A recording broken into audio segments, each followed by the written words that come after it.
అరే అసలు బైసిప్స్ ట్రైసిప్స్ రాలేదురా, ఇవాళ ఎట్లాగైనా ఎక్సర్సైజ్ చేసి ఫుల్ పెంచుదాం.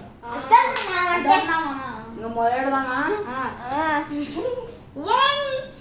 125 38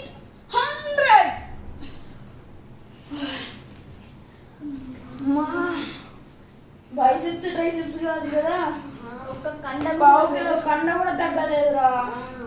అదేదో కొత్తగా ట్రై చేద్దామా? ట్రై చేస్తున్నాము.